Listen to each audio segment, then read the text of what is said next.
Good afternoon, Belize. I'm Asana Cayetano, and it's time for your midday check-in with News 5. Here are the top stories to keep you in the loop.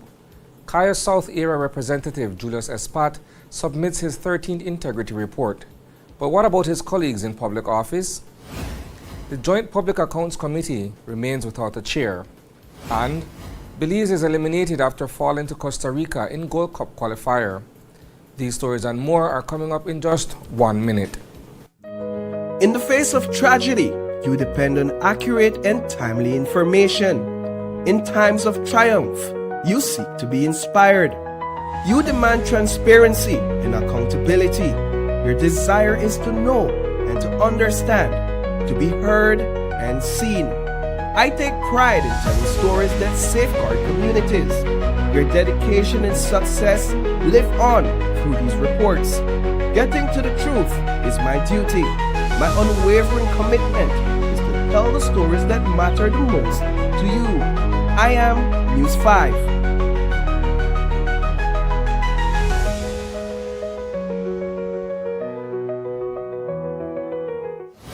Welcome back. On Tuesday, Kaya South Area Representative Julius Espat submitted his 13th Integrity Report. By being transparent about his financial status, Espat is building trust with the public. When officials declare their assets, it reassures everyone that they're not using their position for personal gain. This kind of openness boosts the integrity of public service and strengthens confidence in government institutions. Transparency is crucial for holding officials accountable for their actions and decisions. Declaring assets can also deter corruption by making it harder for officials to hide illicit gains and help in spotting any unexplained wealth or conflicts of interest. I think it's extremely important is to show transparency and accountability in your personal assets. The law is designed that any individual that is elected, and that goes for the mayors and all the area reps, should declare their assets from the first year that they have been elected. And the law also says that when you stop from being elected, you still have to submit the declaration for 5 years more. It's part of accountability, it's part of good governance, and I think it's something that is healthy for democracy, and I would strongly recommend that every elected official do so. I have done so from the first day that I was elected. This week was my 13th declaration.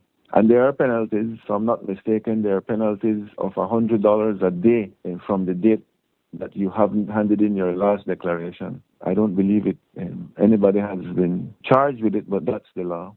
As far as I remember, the United Democratic Party, under the leadership of Prime Minister Barrow, had cleared all area reps from declaring up to 2016. We had that vigorous debate in the House as to why he did that, but it was done. As far as I understand, it is from 2016 to date that is pending.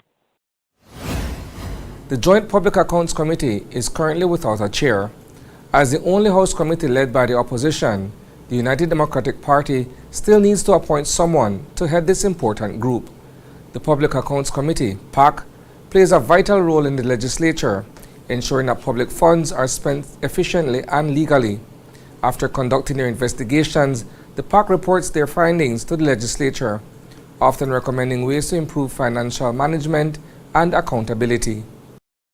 It is the only committee in the House of Representatives that is chaired and has to be chaired by a member of the opposition.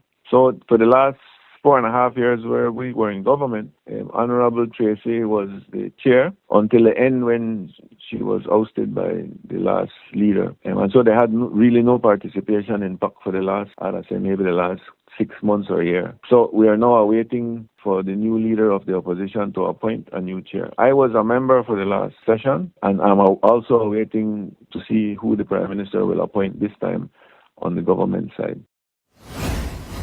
The Consumer Confidence Index, CCI, is a key indicator that gauges how consumers feel about the overall economic conditions in the country, their household's financial situation, and making major purchases.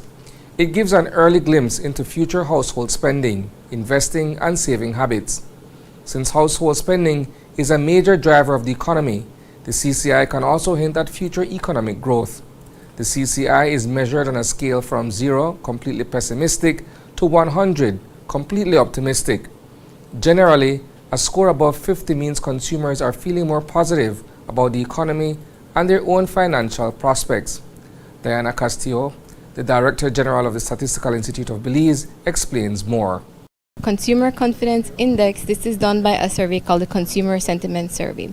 It's a monthly survey, and what we do is we have a set questions that we call households. We interview one adult from each household, and we basically ask them what their perceptions are in terms of their household's financial situation now compared to 12 months ago, the economy now compared to 12 months ago, what they expect for their financial situation and the economy in the coming 12 months, and also whether or not they think that now is a good time to make major purchases of things like cars and furnitures and so on.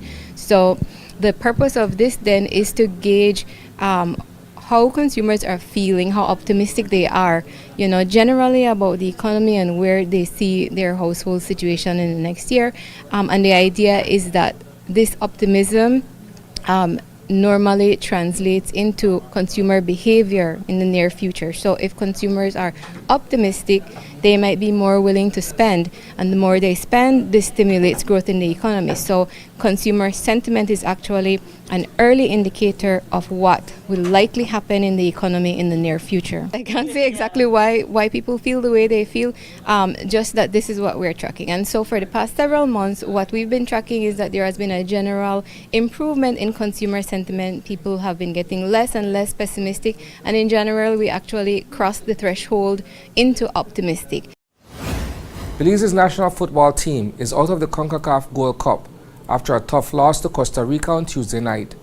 Costa Rica scored a whopping 13 goals against Belize over 2 matches. Minister of Sports Anthony Mahler has pledged to improve sports in Belize. Here's more from News 5's Paul Lopez. On Tuesday night, Belize's senior men's national football team took on Costa Rica in the second leg of their CONCACAF Gold Cup qualifier. The match was held at the National Stadium of Costa Rica. Team Belize entered the game after a crushing 7-0 defeat at the FFB Stadium. Just 31 seconds into the first half, Belize's Donel Arzu accidentally scored an auto goal, giving Costa Rica an early lead. 4 minutes later, Costa Rica's Alejandro Bran scored from a distance, making it 2-0. By the 7th minute, Alonso Martinez added a third goal with an open shot inside the penalty area. That's 3 goals in just 7 minutes. Belize managed to score 1 goal thanks to Carlos Bernardes, but Costa Rica dominated the game, finishing with 6 goals to Belize's 1. This loss means Belize is out of the Gold Cup run while Costa Rica advances. Over the 2 matches, our opponents scored a total of 13 goals. After the game, Minister of Sports Anthony Mahler took to social media to reassure Belizeans that sports in the country will be restructured, reset, and reimagined. He promised to work closely with his Minister of State Devin Daly to improve the situation and asked Belizeans for their patience as these changes are implemented. Reporting for News 5, I am Paul Lopez. This morning, the Belize Coast Guard launched the first day of the Wonder Woman Competition 2025. This exciting 3-day event brings together women from the Belize Coast Guard, the Police Department, and the Belize Defense Force to test their endurance and strength in various challenges. Lieutenant Commander Jasmine Bellini shares how this event fosters camaraderie among the women in Belize's security forces. So the Wonder Woman competition originally was started by the Belize Coast Guard. That was for building empowerment, a sense of camaraderie between the women of the Belize Coast Guard, and then they started to extend it to the other security forces. And the objective of this is just, especially during Women's Month, to just have an outlet when it comes to expressing your being as a woman, working together, the competitive nature, competing, representing your organization, and something outside of just the normal day-to-day routine. And it's mostly to build morale and represent your unit and represent your organization and represent yourself as a woman in Belize. So what are some of the competitions that they'll be competing in today and over the next 2 days?